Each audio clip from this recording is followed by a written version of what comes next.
BC quota అంశంపై హైకోర్టులో విచారణ మొదలైంది. బీసీ రిజర్వేషన్లను పెంచుతూ జారీ చేసిన జీవో 9పై దాఖలైన అన్ని పిటిషన్లను chief justice Aparesh Kumar Singh, justice GM మొహియుద్దీన్లతో కూడిన డివిజన్ బెంచ్ వాదనలు వింటుంది. సర్కార్ జీవోకు అనుకూలంగా, వ్యతిరేకంగా ఇంప్లీడ్ పిటిషన్లు పెద్ద సంఖ్యలో దాఖలయ్యాయి. అన్నింటినీ కలిపి విచారిస్తుంది ధర్మాసనం. ఎన్నికల్లో బీసీలకు రిజర్వేషన్లు కల్పిస్తూ ప్రభుత్వం జారీ చేసిన జీవో 9ని సవాల్ చేస్తూ పలువురు పిటిషన్లు దాఖలు చేశారు.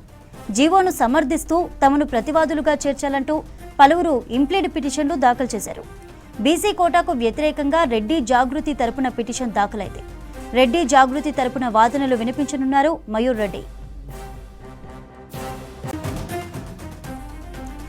బీసీ కోటా అంశంపై హైకోర్టులో విచారణ మొదలైంది. బీసీ రిజర్వేషన్లను పెంచుతూ జారీ చేసిన జీవో 9పై దాఖలైన అన్ని పిటిషన్లను chief justice Aparesh Kumar Singh, justice GM మొహియుద్దీన్లతో కూడిన డివిజన్ బెంచ్ వాదనలు వింటుంది. సర్కార్ జీవోకు అనుకూలంగా, వ్యతిరేకంగా ఇంప్లీడ్ పిటిషన్లు పెద్ద సంఖ్యలో దాఖలయ్యాయి. అన్నింటినీ కలిపి విచారిస్తుంది ధర్మాసనం. ఎన్నికల్లో బీసీలకు రిజర్వేషన్లు కల్పిస్తూ ప్రభుత్వం జారీ చేసిన జీవో 9ని సవాల్ చేస్తూ పలువురు పిటిషన్లు దాఖలు చేశారు. జీవోను సమర్థిస్తూ తమను ప్రతివాదులుగా చేర్చాలంటూ పలువురు ఇంప్లీడ్ పిటిషన్లు దాఖలు చేశారు. బీసీ కోటాకు వ్యతిరేకంగా రెడ్డి జాగృతి తరపున పిటిషన్ దాఖలైంది. రెడ్డి జాగృతి తరపున వాదనలు వినిపిస్తున్నారు మయూర్ రెడ్డి. ఇంప్లీడ్ పిటిషన్లపై వాదనలు వినిపిస్తున్నారు లాయర్లు.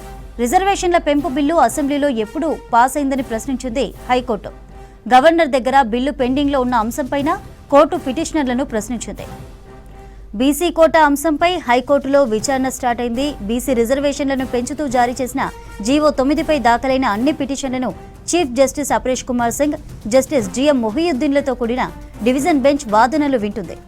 సర్కార్ జీవోకు అనుకూలంగా, వ్యతిరేకంగా ఇంప్లీడ్ పిటిషన్లు పెద్ద సంఖ్యలో దాఖలయ్యాయి.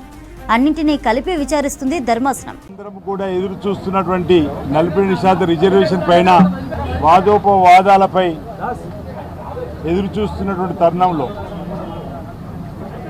కాంగ్రెస్ పార్టీ అగ్రనేత మా రాహుల్ గాంధీ గారు భారత్ జోడో యాత్రలో కులగణన జరిపి ఎవరి ఇస్తాయింతో తేలాలి, వారికి అందరికీ రాజకీయ పరంగా విద్య, ఉద్యోగాల అవకాశాలు ఇవ్వాలని చెప్పి నాకు ఆలోచన తీసుకుని వచ్చినప్పుడు గౌరవ ముఖ్యమంత్రి రేవంత్ రెడ్డి గారు స్వతహాగా బీసీ బిడ్డ కాకున్నప్పటికీ రాష్ట్రంలో కులగణన జరిపినప్పుడు 56.37% పక్కాగా బీసీ లెక్క తేలిన తర్వాత రాష్ట్ర శాసనసభలో బీసీ సంక్షేమ శాఖ మంత్రులు పొన్నం ప్రభాకర్ గారి చేతుల మీదుగా 42% రాజకీయ మరియు విద్య ఉద్యోగాల్లో రిజర్వేషన్ కల్పించేటువంటి కార్యక్రమాన్ని చట్టం తయారు చేసే కార్యక్రమాన్ని వారి చేతి మీదుగా బిల్లును ప్రవేశపెట్టడం జరిగింది.